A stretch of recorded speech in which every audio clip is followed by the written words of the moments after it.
വചനത്തിൻ അഭിഷേകം മഹിമയിൽ വാണിടും യേശു കർത്താവിന്റെ സാന്നിധ്യം.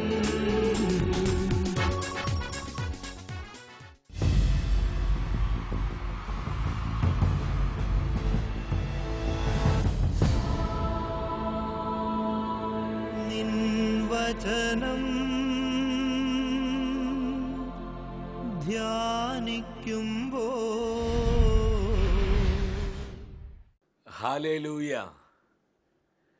കർത്താവിൽ പ്രിയപ്പെട്ടവരെ, മഹത്വത്തിൻ സാന്നിധ്യം.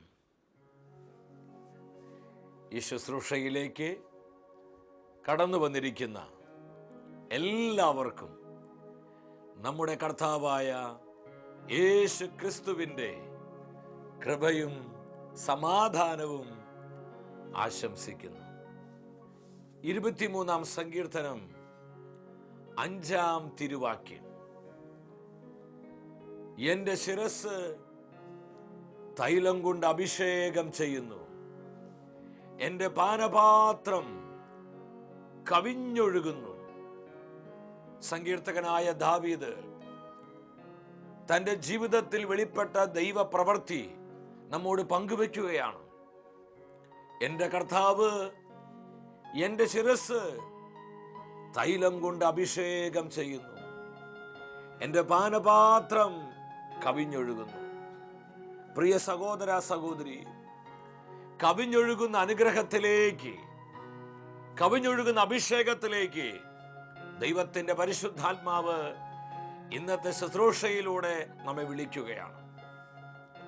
നമ്മുടെ ഹൃദയത്തിന്റെ സകല ഭാരങ്ങളെ വിട്ടുകളഞ്ഞ് ഈ വചനത്തിൽ പൂർണ്ണമായി നമുക്ക് വിശ്വസിക്കാം. ഒരു നിമിഷം ദൈവസന്നിധിയിൽ എല്ലാവരും എഴുന്നേറ്റ് നിൽക്കുന്നു. ഈ വചനത്തിന്റെ അഭിഷേകം 10,000ങ്ങളിലേക്ക് നിറഞ്ഞൊഴുകുവാൻ നമുക്ക് പ്രാർത്ഥിക്കാം. ഇന്നത്തെ ശുശ്രൂഷകളിൽ പങ്കെടുത്ത് പ്രാർത്ഥിക്കുന്ന ജനലക്ഷങ്ങൾ ആത്മാവിൽ ജീവിക്കുന്നവരായി, പരിശുദ്ധാത്മാവിന്റെ തീജ്വാലകളായി കത്തിജ്വലിക്കുവാൻ വലതുകരം ഉയർത്തി നമ്മൾ ഒരുമിച്ച് പ്രാർത്ഥിക്കുന്നു. കർത്താവായ ദൈവമേ, അനുഗ്രഹിക്കുന്ന കർത്താവേ, ഞങ്ങളുടെ ജീവിതങ്ങളെ, കുടുംബങ്ങളെ, ആവശ്യങ്ങളെ കരമുയർത്തി ആശീർവദിക്കണമേ. പരിശുദ്ധാത്മാവേ വരണമേ, എല്ലാ ശുശ്രൂഷകളെയും അഭിഷേകം ചെയ്യണമേ. ഹല്ലേലൂയ, ഹല്ലേലൂയ, ഹല്ലേലൂയ. കരങ്ങൾ അടിച്ച് പരിശുദ്ധാത്മാവിൽ നിറഞ്ഞ് ഒരു കുടുംബമായി നമ്മൾ പാടി പ്രാർത്ഥിക്കുകയാണ്. ദൈവത്തിന്റെ ആത്മാവ് അനുഗ്രഹത്തിന്റെ നദിയായി, കൃപയുടെ നദിയായി, സൗഖ്യത്തിന് നദിയായി, മഹത്വത്തിന് നദിയായി, ദൈവസ്നേഹത്തിന് നദിയായി ജനലക്ഷങ്ങളിലേക്ക് നിറഞ്ഞൊഴുകുന്ന സമയം സ്വർഗം നൽകുന്ന ഈ അഭിഷേക നിറവ് സ്വീകരിച്ച് കരമടിച്ച് നമ്മൾ ഒരുമിച്ച് പാടി പ്രാർത്ഥിക്കുന്നു. ഈശോയേ, ആത്മനദി എന്നിലേക്ക് ഒഴുക്കുവാനായി ആനന്ദത്തോടെ ഞാൻ കാത്തിരുന്നപ്പോൾ,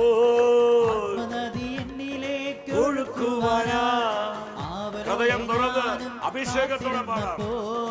ആത്മനാഥൻ എന്നോട് തൻ കരുണ കാട്ടി, ആത്മനദി എന്നിലേക്ക് അവനൊഴുകി. കർത്താവേ, കുടുംബങ്ങളിലേക്ക്, കൂട്ടായ്മകളിലേക്ക്, ദേശാന്തരങ്ങളിലേക്ക് പരിശുദ്ധാത്മാവിനെ വർഷിക്കണമേ.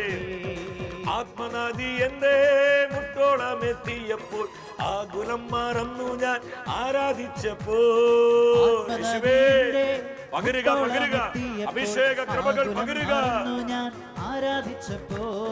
അത്യന്ത ശക്തിയാലൻ മൺകൂടാരമങ്ങ് പന്തുപോലെ പൊങ്ങി പൊങ്ങി തുടങ്ങി. ഗ്ലോറി കർത്താവേ, ആയിരങ്ങളെ 10,000ങ്ങളെ അഭിഷേകത്താൽ ഉണർത്തണമേ, സകല കെട്ടുകളും അഴിക്കണമേ. ആത്മനദി എന്റെ ശിരസോളമെത്തി, പാദങ്ങൾ തറയിൽ ഉറയ്ക്കാതെയായി. അനുഭവത്തിന് വേണ്ടി പാടി പ്രാർത്ഥിച്ച് ഈ ലോകത്തിന്റെ സകല പിടുത്തങ്ങളും വിട്ട് പരിശുദ്ധാത്മാവിൽ ഐക്യപ്പെടുന്ന അനുഭവം. ദേഹത്തിനുതെല്ലും ഭാരമില്ലാതായി ആത്മനദിയിൽ ഞാൻ നീന്തി തുടങ്ങി. ഈശോയേ, പകരണമേ, പകരണമേ. ആത്മനിധിയുടെ അനുഭവം ആയിരങ്ങളിലേക്ക് പകരണമേ. ദേഹത്തിനുതെല്ലാം ഭാരമില്ലാതായി ആത്മനദിയിൽ ഞാൻ നീന്തി. അതൊന്ന് അനുഭവിച്ച് പാടുകേ. Hallelujah, hallelujah. കുടുംബങ്ങളെ ആത്മനദിയിൽ ഞാൻ നീന്തി തുടങ്ങി. ഓ പരിശുദ്ധാത്മാവേ വരിക. ആത്മനദിയിൽ ഞാൻ നീന്തി തുടങ്ങി. ഇരു കരങ്ങളും സ്വർഗത്തിലേക്ക് ഉയർത്തി നമ്മുടെ മധ്യേ നിറഞ്ഞൊഴുകുന്ന പരിശുദ്ധാത്മ ശക്തിയിൽ ആശ്രയിച്ചുകൊണ്ട് സ്വരമുയർത്തി ആത്മാവിനെ വിളിച്ചു പ്രാർത്ഥിക്കുന്നു. ഹല്ലേലൂയ, ഹല്ലേലൂയ, ഹല്ലേലൂയ. പരിശുദ്ധാത്മാവേ വരിക. ആയിരങ്ങളിൽ പതിനായിരങ്ങളിൽ നിറഞ്ഞൊഴുകണമേ.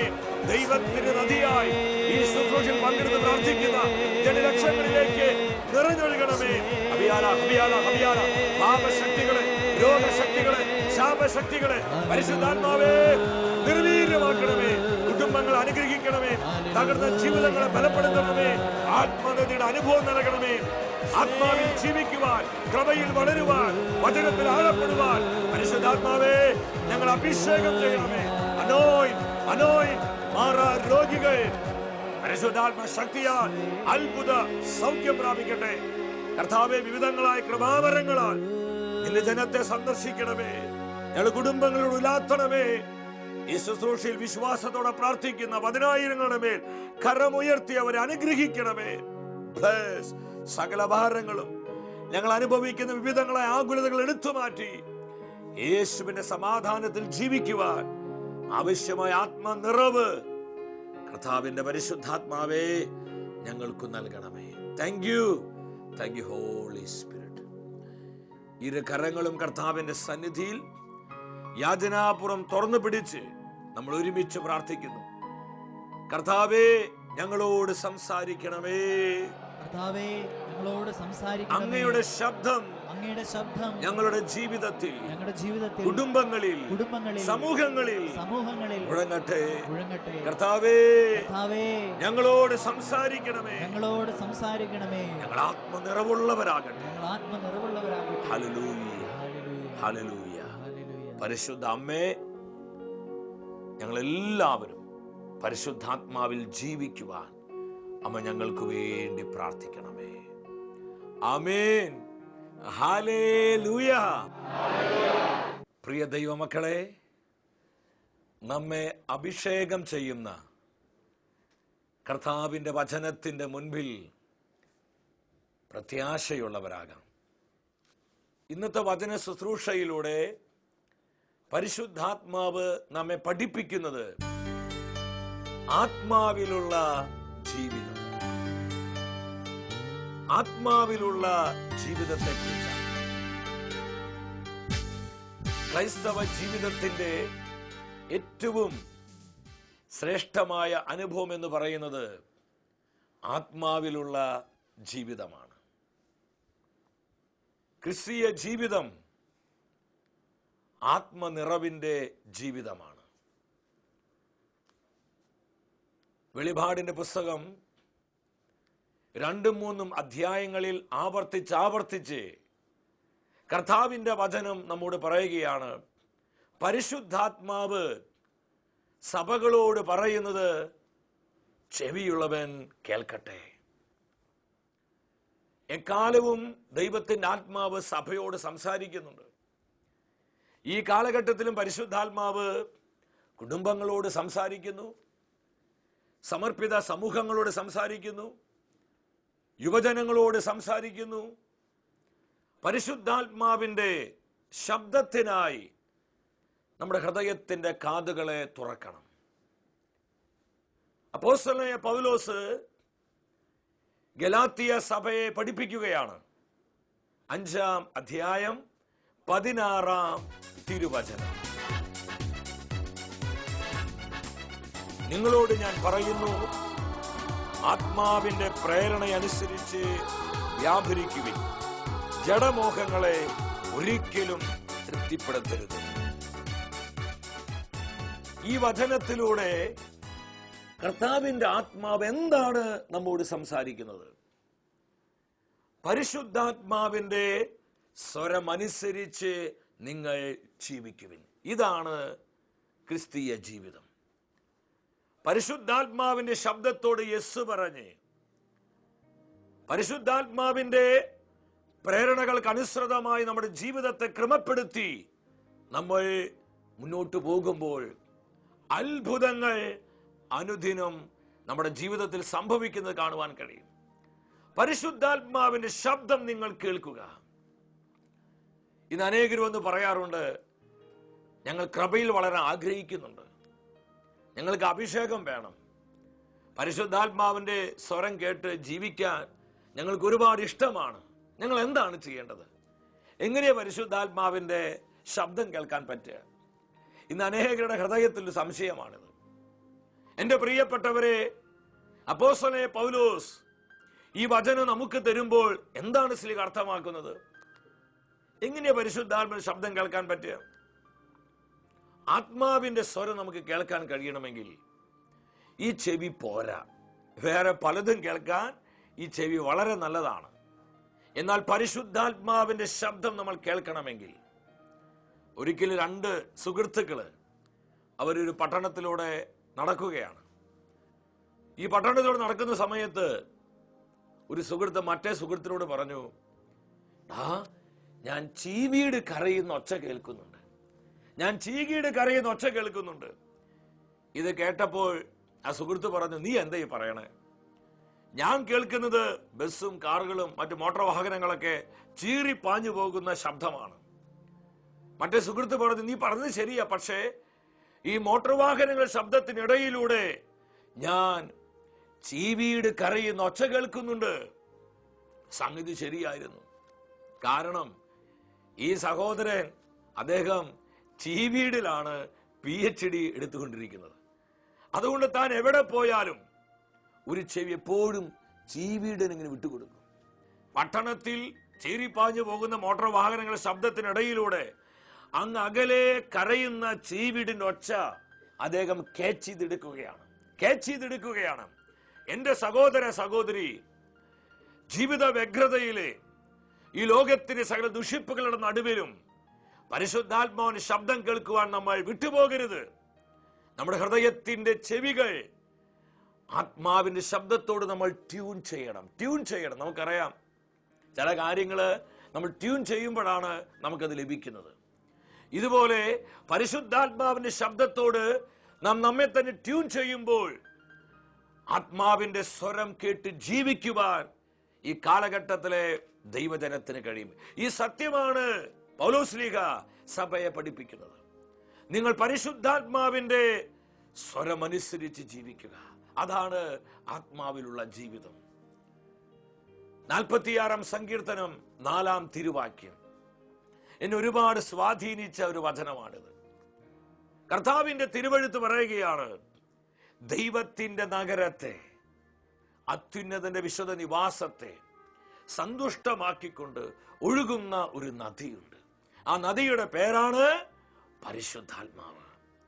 ദൈവത്തിന്റെ നഗരത്തെ, അത്യുന്നതനായവന്റെ വിശുദ്ധ നിവാസത്തെ സന്തുഷ്ടമാക്കിക്കൊണ്ട് ഒഴുകുന്ന നദി. അതെത്ര ശ്രേഷ്ഠമായ അനുഭവമാണ്! അതാണ് ആത്മനിറവിന്റെ ജീവിതം, ആത്മനദിയുടെ അനുഭവം. എന്റെ പ്രിയപ്പെട്ടവരെ, അത്യുന്നതന്റെ വിശുദ്ധ നിവാസം ആരാണ്? അപ്പോസ്തലനായ പൗലോസ് സഭയെ പഠിപ്പിക്കുന്നുണ്ട്. കൊരിന്തോസ് സഭയ്ക്ക് 1-ാമത്തെ ലേഖനം അവിടെ 6-ാം അധ്യായത്തിൽ, നിങ്ങൾ ജീവിക്കുന്ന ദൈവത്തിന്റെ ആലയമാണെന്നും ദൈവത്തിന്റെ ആത്മാവ് നിങ്ങളിൽ വസിക്കുന്നുവെന്നും നിങ്ങൾ അറിയുന്നില്ലേ? നിങ്ങൾ ദൈവത്തിന്റെ ആലയങ്ങളാണ്. ദൈവമായ കർത്താവ് വസിക്കുന്ന അവിടുത്തെ വിശുദ്ധ കൂടാരങ്ങളാണ് നമ്മൾ ഓരോരുത്തരും. നമ്മുടെ ജീവിതത്തെ സന്തുഷ്ടമാക്കിക്കൊണ്ട്, നമ്മുടെ ജീവിതത്തെ കൃപയുള്ളതാക്കിക്കൊണ്ട്, നമ്മുടെ ജീവിതത്തെ അഭിഷേകത്താൽ ഉണർത്തിക്കൊണ്ട് ഒഴുകുന്ന നദി പരിശുദ്ധാത്മാവാണ്. അപ്പൊ പരിശുദ്ധാത്മാവിൽ ആരൊക്കെ ജീവിക്കുന്നുവോ അവരുടെ ജീവിതത്തിൽ ആനന്ദത്തിന്റെ പകർച്ചയുണ്ടാവും. ഇത് തന്നെയാണ് വെളിപാടിന്റെ പുസ്തകം 22:1 നാം കാണുന്നത്. അവിടെ അപ്പോസ്തലൻ യോഹന്നാൻ ഒരു ദർശനം കാണുകയാണ്. ദൈവത്തിന്റെയും കുഞ്ഞാടിന്റെയും സിംഹാസനത്തിൽ നിന്ന് സ്ഫടികം പോലെ ഒഴുകപ്പെടുന്നതായ ജീവന്റെ നദി ഞാൻ കണ്ടു. ജീവനദി ഞാൻ കണ്ടു. ഈ ജീവനദിയാണ് പരിശുദ്ധാത്മാവ്. പ്രിയപ്പെട്ടവരെ, നമ്മുടെ വ്യക്തിപരമായ ജീവിതത്തിലേക്ക്, നമ്മുടെ കുടുംബങ്ങളിലേക്ക്, കൂട്ടായ്മകളിലേക്ക്, നമ്മുടെ ദേശാന്തരങ്ങളിലേക്ക് ഈ നദി നിറഞ്ഞൊഴുകണം. ഓരോ ദിവസവും ഈ ആത്മനദിയുടെ അനുഭവത്തിൽ വേണം നമ്മളെല്ലാം വളരുവാൻ. അപ്പോൾ നമ്മുടെ ആത്മീയത നമുക്ക് വലിയ ത്രില്ലായിട്ട് മാറും. ഇത് ബോറിംഗ് അല്ല. വിശ്വാസ ജീവിതം, വിശുദ്ധ ജീവിതം നമുക്ക് വലിയ ആനന്ദമായി, ലഹരിയായിട്ട് മാറാൻ തുടങ്ങും. ഞാൻ സ്നേഹത്തോടെ ചോദിക്കട്ടെ, എന്താണ് ആത്മാവിലുള്ള ജീവിതത്തിന്റെ പ്രത്യേകത? ആത്മനദിയുടെ അനുഭവം എന്താണ്? ഒന്നാമത്, അത് നിരന്തരം വളരുന്നൊരു അനുഭവമാണ്. പുത്തൻ പുത്തൻ കൃപകൾ നൽകുന്നതാണ് ആത്മനദിയുടെ അനുഭവം. നമുക്കറിയാം, ഒരു നദി ഒരു വ്യക്തിക്ക് എത്ര പ്രാവശ്യം ഇറങ്ങാൻ പറ്റും? ഒഴുകിക്കൊണ്ടിരിക്കുന്ന നദിയിൽ, ആ വെള്ളത്തിൽ ഒരു വ്യക്തിക്ക് എത്ര പ്രാവശ്യം ഇറങ്ങാൻ പറ്റും? ഒരൊറ്റ പ്രാവശ്യം ഇറങ്ങാൻ പറ്റത്തുള്ളൂ. അടുത്ത പ്രാവശ്യം ഇറങ്ങുമ്പോൾ അടുത്ത വെള്ളമാണ്. ആദ്യമുണ്ടായിരുന്ന വെള്ളം ഒഴുകിപ്പോയി. രണ്ടാം പ്രാവശ്യം ഇറങ്ങുമ്പോൾ അടുത്ത വെള്ളമാണ്. ആദ്യമുണ്ടായിരുന്ന വെള്ളം ഒഴുകിപ്പോയി. മൂന്നാം പ്രാവശ്യം ഇറങ്ങുമ്പോൾ അടുത്തൊരു വെള്ളമാണ്. ആദ്യമുണ്ടായിരുന്ന വെള്ളം ഒഴുകിപ്പോയി. അതെന്നും പുതുമകൾ, പുതിയ പുതിയ അനുഭവങ്ങൾ നൽകുന്നതാണ് ആത്മാവിലുള്ള ജീവിതം. ഇന്ന് നമ്മൾ സ്വീകരിക്കേണ്ടത് ഈ ഒരു ആത്മീയതയാണ്. പരിശുദ്ധാത്മാവിൽ ജീവിക്കാൻ നമ്മൾ പരിശീലിച്ചാൽ നമ്മുടെ ജീവിതം എത്ര മനോഹരമായിരിക്കും, നമ്മുടെ കുടുംബങ്ങൾ എത്ര ശ്രേഷ്ഠകരമായിരിക്കും, നമ്മുടെ കുഞ്ഞുങ്ങൾ, നമ്മുടെ സമർപ്പിത സമൂഹങ്ങളൊക്കെ വചനത്തിന്റെ സംസ്കാരം ഉൾക്കൊള്ളുന്നതായിരിക്കും. എന്നും പുതിയ പുതിയ അനുഭവങ്ങൾ, എന്നും ആത്മാവിൽ വളരുന്ന അനുഭവങ്ങൾ. യോഹന്നാന്റെ സുവിശേഷം 4-ാം അധ്യായം 14-ാമത്തെ വാക്യത്തിൽ സമരിയക്കാരി സ്ത്രീയോട് നമ്മുടെ കർത്താവ് പറഞ്ഞു, ഞാൻ നൽകുന്ന വെള്ളം അവനെ നിത്യജീവനിലേക്ക് നയിക്കുന്ന അരുവിയാകും. ഞാൻ നൽകുന്ന വെള്ളം അവനെ നിത്യജീവനിലേക്ക് നയിക്കുന്ന അരുവിയാകും. അവിടെ അരുവി എന്നാ പറയുന്നത്. എന്നാൽ യോഹന്നാന്റെ സുവിശേഷം 7-ാം അധ്യായം 37-ാം വചനത്തിലോട്ട് വരിക. യേശു പറഞ്ഞു, ആർക്കെങ്കിലും ദാഹിക്കുന്നെങ്കിൽ അവർ എന്റെ അടുക്കൽ വന്ന് കുടിക്കട്ടെ. വിശുദ്ധ ലിഖിതം പ്രസ്താവിക്കുന്നത് പോലെ ജീവജലത്തിന്റെ അരുവികൾ അവിടെ ഹൃദയത്തിൽ നിന്നൊഴുകും. അവിടെ അരുവി എന്നല്ല കർത്താവ് പറഞ്ഞത്, അരുവികൾ. അത് വളരുന്ന അനുഭവമാണ്, അത് പെരുകുന്ന അനുഭവമാണ്, അത് വർദ്ധിക്കുന്ന അനുഭവമാണ്. അഭിഷേകത്തിൽ വർദ്ധിക്കുന്ന, കൃപയിൽ വർദ്ധിക്കുന്ന, ദൈവസ്നേഹത്തിൽ വർദ്ധിക്കുന്ന, വചനത്തിൽ വർദ്ധിക്കുന്ന, കർത്താവിന്റെ സാന്നിധ്യത്തിൽ വർദ്ധിക്കുന്ന അനുഭവമാണ് ആത്മാവിലുള്ള ജീവിതം. നമുക്ക് എത്ര പേർക്ക് ഇത് മനസ്സിലാകുന്നുണ്ട്? അരുവികൾ ഒഴുകും. പ്രവാചകൻ എസെക്കിയേലിന്റെ പുസ്തകത്തിലോട്ട് വരിക, 47-ാം അധ്യായം, അവിടെ 5-ാമത്തെ വാക്യം. അവിടെ കർത്താവിന്റെ ദൂതൻ പ്രവാചകനെ പല ലെവലുകളിൽ അഭിഷേകത്തിന് ഡിഫറന്റ് ആയ തലങ്ങളിലൂടെ മുന്നോട്ട് നയിക്കുകയാണ്. 5-ാം വചനത്തിൽ കാണാൻ പറ്റും, തലയ്ക്ക് മുകളിൽ വെള്ളം ഉയർന്നു, നീന്തി കടക്കാൻ കഴിയാത്ത വിധം വലിയൊരു നദിയായിട്ട് മാറുകയാണ്. അരുവികളിൽ നിന്ന് നീന്തി കടക്കാൻ കഴിയാത്ത വിധമുള്ളൊരു വലിയ നദിയായി അത് മാറുകയാ. ഇതാണ് പ്രിയപ്പെട്ടവരെ യഥാർത്ഥത്തിലുള്ള ആത്മാവിലുള്ള ജീവിതം. അതുകൊണ്ട് നമ്മൾ പാടുന്നത്, ആത്മനദി എന്റെ ശിരസ്സോളമെത്തി, പാദങ്ങൾ തറയിൽ ഉറയ്ക്കാതെയായി, ദേഹത്തിനു തെല്ലും ഭാരമില്ലാതായി, ആത്മനദിയിൽ ഞാൻ നീന്തി തുടങ്ങി, ദേഹത്തിനു തെല്ലും ഭാരമില്ലാതായി, ആത്മനദിയിൽ ഞാൻ നീന്തി തുടങ്ങി. ആത്മാവിലുള്ള ജീവിതത്തിന് ഒന്നാമത്തെ പ്രത്യേകത, അത് നിരന്തരം വളരുന്ന, പുതിയ പുതിയ അനുഭവങ്ങൾ തരുന്ന ജീവിതമാണ്. രണ്ടാമത്, ആത്മാവിലുള്ള ജീവിതം അത് രൂപാന്തരീകരണത്തിന്റെ ജീവിതമാണ്. എന്റെ പ്രിയപ്പെട്ടവരെ, ഒരു വ്യക്തി നദിയിൽ മുങ്ങിക്കഴിഞ്ഞാൽ, വെള്ളത്തിൽ മുങ്ങിക്കഴിഞ്ഞാൽ, അവന്റെ ശരീരത്തിൽ നനയാത്തൊരു ഭാഗം പോലുമില്ല. അവന്റെ മുടി, അവന്റെ കണ്ണ്, അവന്റെ മൂക്ക്, അവന്റെ അധരം, അവന്റെ ചെവി, അവന്റെ കൈകള്, കാലുകള്, അവന്റെ ശരീരം മുഴുവൻ നനഞ്ഞിരിക്കുകയാണ്. ഇതുപോലൊരു വ്യക്തി ആത്മാവിലായാൽ, അവൻ ആത്മനദിയുടെ അനുഭവത്തിലായാൽ, പരിശുദ്ധാത്മാവിന്റെ സ്പർശനം, ഹോളി സ്പിരിറ്റിന്റെ ടച്ച് അവന്റെ ജീവിതത്തിന് മുഴുവൻ മേഖലകളിലേക്ക് വ്യാപിക്കുകയാണ്. അവന്റെ ചിന്താഗതികളിൽ മാറ്റം വരുന്നു, അവന്റെ സംസാര രീതി ആകെ മാറുന്നു, അവന്റെ പ്രവർത്തന ശൈലികൾ മാറ്റം വരുന്നു, അവന്റെ കാഴ്ചപ്പാടുകൾ മാറുന്നു, അവന്റെ ജീവിതം തന്നെ അടിമുടി മാറുകയാണ്. പഴയതുപോലെ നുണ പറയാൻ പറ്റുന്നില്ല, ചീത്ത വിളിക്കാൻ പറ്റുന്നില്ല, തെറി പറയാൻ പറ്റുന്നില്ല, കുറ്റപ്പെടുത്താൻ പറ്റുന്നില്ല. ചിന്തകളിൽ വിശുദ്ധീകരണം ഉണ്ടാകുന്നു, പ്രവർത്തന ശൈലികളിൽ വലിയ മാറ്റങ്ങൾ ഉണ്ടാകുന്നു. അതാണ് രൂപാന്തരീകരണത്തിന്റെ ജീവിതം. അപ്പോസ്തല പ്രവർത്തനങ്ങൾ 2-ാം അധ്യായം 1 മുതൽ 4 വരെയുള്ള വചനങ്ങൾ എന്താ നമ്മെ പഠിപ്പിക്കുന്നത്? അവിടെ ശിഷ്യ സമൂഹം അവരൊരുമിച്ച് പ്രാർത്ഥിച്ചുകൊണ്ടിരിക്കുകയാണ്. പെന്തക്കോസ്ത് ദിവസം സമാഗതമായപ്പോൾ പെട്ടെന്ന് കൊടുങ്കാറ്റിന്റെ ആരവത്തോടെ ദൈവത്തിന്റെ പരിശുദ്ധാത്മാവ് സ്വർഗം വിട്ട് ഇറങ്ങി വന്നു. ആ സിഹിയോൻ മാളികയിൽ പ്രാർത്ഥിച്ചുകൊണ്ടിരുന്ന ശിഷ്യ സമൂഹത്തിന്റെ മേൽ അഗ്നിനാവുകളുടെ രൂപത്തിൽ ദൈവത്തിന്റെ ആത്മാവ് ഇറങ്ങി വരികയാണ്. അവരോരോരുത്തരും പരിശുദ്ധാത്മാവിൽ നിറഞ്ഞു. ആത്മാവ് കൊടുത്ത ഭാഷണ വരമനുസരിച്ച് അവരെല്ലാം സംസാരിക്കാൻ തുടങ്ങി. അതുവരെ ആരെയാണ് താൻ ഭയപ്പെട്ടിരുന്നത്? ആ ഭയപ്പെട്ടിരുന്നവരുടെ മുൻപിൽ ചെന്ന് ധീരതയോടെ പത്രോസ് വിളിച്ചു പറഞ്ഞു, നിങ്ങൾ കുരിശിൽ തറച്ച കൊന്ന യേശു ക്രിസ്തുവിനെ അവന്റെ പിതാവായ ദൈവം ഉയർപ്പിച്ചു, ഞങ്ങൾ അതിന് സാക്ഷികളാണ്. എന്തൊരു ധീരതയോടെയാണ് കർത്താവിന്റെ സുവിശേഷം പത്രോസ് ജനപദങ്ങൾ അറിയിച്ചത്. അവന്റെ ഭയം വിശ്വാസമായി രൂപാന്തരപ്പെട്ടു. എന്താ കാരണം? പരിശുദ്ധാത്മാവ് അവരെ സ്പർശിച്ചു.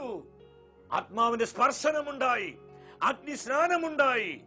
ആത്മാവിന്റെ സ്നാനത്താൽ നിറയപ്പെട്ടപ്പോൾ പത്രോസിന്റെ ഭയം വിശ്വാസമായി രൂപാന്തരപ്പെട്ടു. അതേ പ്രിയപ്പെട്ടവരെ, ആത്മാവിലുള്ള ജീവിതം അത് രൂപാന്തരീകരണത്തിന്റെ ജീവിതമാണ്. എന്റെ സഹോദര സഹോദരി, നീ യഥാർത്ഥത്തിൽ ഈ ആത്മനദിയുടെ അനുഭവത്തിന് വേണ്ടി ദാഹിക്കുന്നുണ്ടോ? ഉണ്ടെങ്കിൽ ഇന്ന് കർത്താവ് നിന്നെ നിറയ്ക്കും. 3-ാമത്, ഒരു വ്യക്തി അവൻ വെള്ളത്തിൽ മുങ്ങിക്കിടക്കുമ്പോൾ, അവൻ നദിയിൽ മുങ്ങിക്കിടക്കുകയാണ്. ചിന്തിക്കുക, എത്ര വലിയ ഭാരവുമായിട്ടാണ് അവൻ ഈ വെള്ളത്തിൽ ഇറങ്ങുന്നതെങ്കിലും വെള്ളത്തിൽ മുങ്ങിക്കഴിയുമ്പോൾ അവന്റെ സകല ഭാരങ്ങളെയും വഹിക്കുന്നത് പിന്നെ അവനല്ല, വെള്ളമാണ്. വെള്ളമാണ്. ഇതിൽ വലിയൊരു ആത്മീയ മർമ്മം കിടപ്പുണ്ട്. നമ്മൾ പരിശുദ്ധാത്മാവിൽ ജീവിക്കുമ്പോൾ, ആത്മനദിയുടെ അനുഭവത്തിൽ നമ്മളെല്ലാം നിറയപ്പെടുമ്പോൾ, നമ്മൾ അലട്ടുന്ന വേദനകള്, നമ്മുടെ ഹൃദയത്തിന്റെ ഭാരങ്ങള്, നമ്മളെ വിഷമിപ്പിക്കുന്ന ദുഃഖങ്ങള്, വ്യക്തിപരമായ ജീവിതത്തിൽ, കുടുംബജീവിതത്തിൽ, തൊഴിൽ മേഖലകളിലൊക്കെ നമ്മൾ അനുഭവിക്കുന്ന വിവിധങ്ങളായ സ്ട്രെസ് അനേകരുടെ വലിയ പ്രശ്നമാണ്. മാനസികമായ സ്ട്രെസ്. അതുകൊണ്ട് പലർക്കും പ്രാർത്ഥിക്കാൻ പറ്റുന്നില്ല, ആനന്ദിക്കാൻ പറ്റുന്നില്ല. ജീവിതം ഒരു യാന്ത്രികമായി മാറുന്ന അനേകം വ്യക്തിത്വങ്ങൾ നമ്മുടെ ഇടയിലുണ്ട്. ഈ ശുശ്രൂഷയിലും അപ്രകാരം ജീവിതത്തിന്റെ ആനന്ദം അനുഭവിക്കാൻ കഴിയാതെ വേദനിക്കുന്ന ആയിരങ്ങളെ കർത്താവിന്റെ കണ്ണുകൾ കാണുന്നുണ്ട്. പ്രിയ സഹോദര സഹോദരി, ഇത് നിനക്കുള്ള കർത്താവിന്റെ ശബ്ദമാണ്. നീ അനുഭവിക്കുന്ന സകല സ്ട്രെസ്സും, നിന്റെ കുടുംബത്തിന് വിവിധങ്ങളായ നൊമ്പരങ്ങള്, ഇതെല്ലാം മാറിപ്പോകുന്ന എപ്പോൾ? ഈ ആത്മനദിയുടെ അനുഭവത്തിൽ നമ്മൾ നിറയുമ്പോൾ. നമ്മുടെ സകല ഭാരങ്ങൾ മാറി. നമ്മള് കുഞ്ഞുനാളുകളിലൊക്കെ നമ്മൾ കളിക്കാറില്ല, അപ്പൂപ്പൻ താടി പോലെ, ആ വെളുത്ത പഞ്ഞി, ആ പഞ്ഞിക്കെട്ടുകൾ അപ്പൂപ്പൻ താടി പോലെ, ഒരു ഭാരവുമില്ലാത്ത കാറ്റത്ത് ഇങ്ങനെ അന്തരീക്ഷത്തിൽ ഇങ്ങനെ പാറി ഇങ്ങനെ കളിക്കും. ഇതുപോലെ സകല ഭാരങ്ങളിൽ നിന്നും നമ്മൾ സ്വതന്ത്രരായി കർത്താവിന്റെ കൃപയിൽ, കർത്താവിന്റെ അഭിഷേകത്തിൽ നിറഞ്ഞുകൊണ്ടുള്ളൊരു ജീവിതം, അതാണ് ആത്മാവിലുള്ള ജീവിതം പ്രദാനം ചെയ്യുന്നത്. 4-ാമത്, ആത്മാവിലുള്ള ജീവിതം ഒന്നിനെയും നമ്മെ വേദനിപ്പിക്കാൻ കഴിയാത്ത ജീവിതമാണ്. അപ്പോസ്തല പ്രവർത്തനം 7-ാം അധ്യായം 54 മുതലുള്ള തിരുവചനങ്ങൾ. എസ്തഫാനോസ് പരിശുദ്ധാത്മാവിൽ നിറഞ്ഞ് കർത്താവിന്റെ സുവിശേഷം പ്രഘോഷിച്ചു. ഈ പ്രഘോഷണം കേട്ടപ്പോൾ അനേകം ആളുകള് കോപാക്രാന്തരായി പല്ലുകടിച്ച് ചീത്തയും തെറിയും വിളിച്ച് എസ്തഫാനോസ് നേരെ പാഞ്ഞെടുക്കുകയാണ്.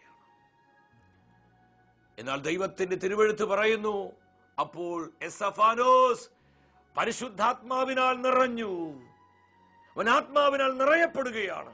പ്രിയപ്പെട്ടവരെ, അനേകർ ചീത്ത വിളിക്കുമ്പോൾ, തെറി വിളിക്കുമ്പോൾ, കുറ്റപ്പെടുത്തുമ്പോൾ, നമ്മൾ അസ്വസ്ഥമാക്കുമ്പോൾ പരിശുദ്ധാത്മാവിൽ നിറയുന്നൊരു അനുഭവം, അതാണ് ആത്മാവിലുള്ള ജീവിതം നമുക്ക് തരുന്നത്. 59-ാമത്തെ വാക്യം, അവരെല്ലാം എസ്തഫാനോസിനെ കല്ലെറിഞ്ഞപ്പോൾ എസ്തഫാനോസ് മുട്ടുകുത്തി പ്രാർത്ഥിച്ചു. തന്നെ കല്ലെറിഞ്ഞവരെ നോക്കി എസ്തഫാനോസ് പറഞ്ഞ, കർത്താവേ, ഈ കുറ്റം ഇവരുടെ മേൽ ആരോപിക്കരുത്. എന്തൊരു പവറാ! ഇതല്ലേ യഥാർത്ഥ കരുത്തെന്ന് പറയും. മസിൽ പവർ അല്ല, ബ്രെയിൻ പവർ അല്ല, മണി പവർ അല്ല, പൊളിറ്റിക്കൽ പവർ അല്ല. യഥാർത്ഥ പവർ എന്ന് പറയുന്നത് പരിശുദ്ധാത്മാവിന്റെ ശക്തിയാണ്. പ്രിയപ്പെട്ടവരെ, എസ്തഫാനോസ് ആത്മാവിൽ കരുത്ത് പ്രാപിക്കുകയാണ്. ഈ ലോകത്തിലെ ഒന്നിനെയും അവനെ വേദനിപ്പിക്കാൻ കഴിഞ്ഞില്ല. കാരണം അവൻ ഈ നദിയിലായിരുന്നു, അവൻ പരിശുദ്ധാത്മാവിലായിരുന്നു. നമുക്കറിയാം, ഒരു വ്യക്തി വെള്ളത്തിൽ മുങ്ങിക്കെടുക്കുമ്പോൾ കരയിൽ നിന്ന് ഏതാനും വ്യക്തികള് ആ വ്യക്തിയെ കല്ലെടുത്തെറിയാണ്. ചിന്തിക്ക്, ഈ കല്ലുകളെല്ലാം വെള്ളത്തിൽ തട്ടി അത് തിരിഞ്ഞു പോകും. ഒരു കല്ല് പോലും നമ്മുടെ ദേഹത്ത് കൊള്ളുകയില്ല, നമുക്ക് വേദനിക്കുകയില്ല. ഇതുപോലെ പരിശുദ്ധാത്മാവിന്റെ അഭിഷേകത്തിൽ നാം പൊതിയപ്പെടുമ്പോൾ, ആത്മാവ് നമ്മളെ കവർ ചെയ്ത് നിൽക്കുമ്പോൾ, ഈ ലോകത്തിലെ ഒന്നിനെയും നമ്മെ വേദനിപ്പിക്കാൻ കഴിയില്ല. ഒരു മനുഷ്യനും നമ്മളെ ദുഃഖിപ്പിക്കാൻ കഴിയില്ല. കാരണം നമ്മൾ പരിശുദ്ധാത്മാവിലാണ്, നമ്മൾ ആത്മനദിയുടെ അനുഭവത്തിലാണ്. പ്രിയ ദൈവത്തിന്റെ പൈതലെ, വ്യക്തിപരമായി ഈ ഒരു അനുഭവത്തിന് വേണ്ടി നീ ദാഹിക്കണം. ഈ ഒരു ആത്മീയത കർത്താവിൽ നിന്ന് സ്വന്തമാക്കണം. ഓരോ ദിവസവും അനുദിനം ഈ അഭിഷേക നിറവിൽ നീ വളരണം. നമ്മുടെ കുടുംബത്തിലേക്ക് ആത്മാവിന്റെ നദി നിറഞ്ഞൊഴുകണം. നമ്മുടെ മക്കളിലേക്ക്, തലമുറകളിലേക്ക്, സഭാ സമൂഹങ്ങളിലേക്ക്, നമ്മുടെ കൂട്ടായ്മകളിലേക്ക് എല്ലാം ഈ അഭിഷേക നദി നിറഞ്ഞൊഴുകുവാൻ നമുക്ക് ഒരുമിച്ച് പ്രാർത്ഥിക്കാം. കർത്താവിന്റെ സാന്നിധ്യം നമ്മളെ വിശുദ്ധീകരിക്കപ്പെട്ട ദൈവ സാന്നിധ്യ വാഹകരായി ഈ തലമുറയിൽ നമുക്ക് കത്തിജ്വലിക്കാം. വ്യക്തിപരമായ നമ്മുടെ നിയോഗങ്ങളെയും കുടുംബത്തിലെ സകല ആവശ്യങ്ങളെയും നമ്മെ ഓരോരുത്തരെയും കർത്താവ് സമൃദ്ധമായി അനുഗ്രഹിക്കട്ടെ. നിത്യസ്നേഹത്താൽ എന്നെ സ്നേഹിച്ചു, നിത്യസ്നേഹത്താൽ എന്നെ സ്നേഹിച്ചു. ആരാധനയുടെ നിമിഷം, ഹൃദയങ്ങളൊന്നാകും നിമിഷം. പരമപരിശുദ്ധനായ കർത്താവേ, തിരുവോസ്തിരൂപനായി ഞങ്ങളുടെ മധ്യ കടന്നു വന്നിരിക്കുന്ന സാന്നിധ്യത്തെ ഓർത്ത് ഞങ്ങൾ നന്ദി പറയുന്നു. ഇന്നത്തെ വചന ശുശ്രൂഷയിലൂടെ പരിശുദ്ധാത്മാവ് നമ്മളെ പഠിപ്പിച്ചു ആത്മാവിലുള്ള ജീവിതം. അനുഗ്രഹത്തിന് നദിയായി, കൃപയുടെ നദിയായി, വചന നദിയായി, അഭിഷേക നദിയായി, സൗഖ്യത്തിന് നദിയായി, ദൈവസ്നേഹത്തിന് നദിയായി 10,000ങ്ങളിലേക്ക് പരിശുദ്ധാത്മാവ് നിറഞ്ഞൊഴുകട്ടെ. ഹൃദയം നുറുങ്ങി വലിയ വിശ്വാസത്തോടെ പ്രാർത്ഥിക്കുക. Hallelujah, hallelujah, hallelujah. കർത്താവേ, പരിശുദ്ധാത്മാവിനെ വർഷിക്കണമേ. ഈ ആരാധന ശുശ്രൂഷയിൽ പങ്കെടുത്ത് പ്രാർത്ഥിക്കുന്ന ജനലക്ഷങ്ങളുടെ മേൽ ആത്മാവിനെ വർഷിക്കണമേ. ഞങ്ങൾ എല്ലാവരും പരിശുദ്ധാത്മാവിനാൽ നിറയപ്പെടട്ടെ. ഹല്ലേലൂയ, ഹല്ലേലൂയ, ഹല്ലേലൂയ. നമ്മുടെ ജീവിതത്തിന്റെ തകർച്ചകളിലേക്ക്, ദുരിതങ്ങളിലേക്ക്, നമ്മൾ അനുഭവിക്കുന്ന പ്രതിസന്ധികളിലേക്ക്, സകല ഭാരങ്ങളിലേക്കും ദൈവത്തിന്റെ നദിയായി പരിശുദ്ധാത്മാവ് നിറഞ്ഞൊഴുകട്ടെ. സ്വരമുയർത്തി സ്തുതിച്ചു പ്രാർത്ഥിക്കുന്നു. പരിശുദ്ധാത്മാവേ, നിറയട്ടെ, എന്നിൽ കവിയട്ടെ, എന്നിൽ ഒഴുകട്ടെ പുതിയൊരു അഭിഷേകം. നിറയട്ടെ, എന്നിൽ കവിയട്ടെ, എന്നിൽ ഒഴുകട്ടെ. എല്ലാ ഹൃദയങ്ങളും നിറക്കപ്പെടട്ടെ. ഹല്ലേലൂയ, ഹല്ലേലൂയ, ഹല്ലേലൂയ. പരിശുദ്ധാത്മാവ് നിറഞ്ഞ, പരിശുദ്ധാത്മാവ് അധിവസിക്കുന്ന വ്യക്തികളായി, കുടുംബങ്ങളായി, കൂട്ടായ്മകളായി ഞങ്ങളെല്ലാം തീരുവാൻ പരിശുദ്ധാത്മാവെ ശക്തിയോടെ പരിവർത്തിക്കണമേ. ആത്മനദിയുടെ അനുഭവം നൽകണമേ. കൃപയിൽ വളരുവാൻ, വചനത്തിൽ ആഴപ്പെടുവാൻ, ദൈവസ്നേഹത്തിൽ കത്തിജ്വലിക്കുവാൻ പരിശുദ്ധാത്മാവേ ആത്മനദിയുടെ അനുഭവം നൽകണമേ. ഹല്ലേലൂയ, ഹല്ലേലൂയ, ഹല്ലേലൂയ. അനേകരെ കർത്താവ് അനുഗ്രഹിക്കുന്ന സമയം സ്വർഗം നൽകുന്ന ഈ അഭിഷേക കൃപകളെ സ്വീകരിച്ച് നന്ദിയോടെ സ്തുതിക്കുന്നു. Thank you Jesus. യേശുവേ നന്ദി, യേശുവേ സ്തുതി, യേശുവേ ആരാധന, യേശുവേ മഹത്വം. അടുത്ത ആഴ്ചയിൽ ദൈവവചനം നമ്മൾ ധ്യാനിക്കുന്നത് സാഹചര്യങ്ങളെ മാറ്റുന്നവരാകുക. ഈ ശുശ്രൂഷയിലേക്ക് പ്രാർത്ഥിച്ചൊരുങ്ങി നമുക്കെല്ലാവർക്കും കടന്നു വരാം.